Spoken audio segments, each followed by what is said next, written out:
Who's your favorite DFS pitcher tonight, Steven? I mean, it's not even close anymore. You know, let's just be honest and just, let's get it out there. And, Garion might agree or you might disagree. The Toronto Blue Jays might be the most overhyped team in recent memory. Yeah, I agree with that. This team stinks, okay? It's getting really bad. Yep. In the month of, Garion's going to have a rebuttal. So here's rebuttal this, Garion. In the month of May, this team has scored only 69 runs. There's nothing nice about that, okay? That's usually a nice number. It's not a nice number in this context. They've only scored more runs in the month of May than the Pittsburgh Pirates and the Detroit Tigers, okay? Talk about two vastly different offenses. Now we have a great pitcher in Shohei Ohtani. The numbers on the surface, the numbers advance, they all match up. Everything is great. He's striking out over 12 batters per 9 inning, and this Toronto Blue Jays team cannot score at all, as evidenced by the not nice number that they have in May. Give me Ohtani in a great matchup against a Blue Jays team that stinks. Garion, go ahead. Ooh. You can reply to that. Honestly, I didn't find any errors in his statement. I mean, again, I'd just like to point out we're physically on a show that declared the Red Sox, who are 3 games below 500, are going to win the World Series yesterday. So, this is quite the argument to have about a team that's 3 games above 500 and in a wild card spot. Now you're coming at Jared. When he's not even on the show. He's an unbiased account that constantly tells me how great the Celtics are. I'm talking about everything. Anyway, that's an entirely different conversation. I'll be DK's bias compliance officer next week. Don't worry. Look, Steve's right tonight. Like, it's less about the Blue Jays than it is about Ohtani, though. I mean, I don't know what this guy has to do to earn the respect of the DK algorithm. I mean, maybe he should try winning MVP. Oh, no, wait, he did that already.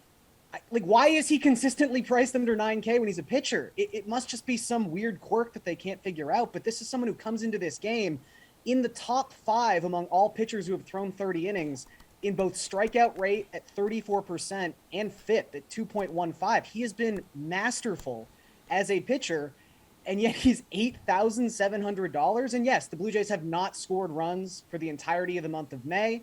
They are also exceedingly right-handed, which is a big issue against Shohei Ohtani. So far this season, Ohtani has held right-handed batters to a 114 batting average with a 140 WOBA. The Jays have more right-on-right plate appearances than any team in baseball. Ohtani is striking out 42% of the right-handed batters he has seen so far this season. This is a fantastic matchup for Ohtani against a Jays team that, yes, as Steve mentioned, is struggling. And as I pointed out 2.5 weeks ago, you could have betted a very nice number to not make the playoffs. So, again, I mean, who's bringing up what? Hey, Erik, are the Blue Jays just like the 2021, 2022 Lakers here? They just look good on paper when they're really just Oh, my God, they're 3 games above 500. I'm just saying.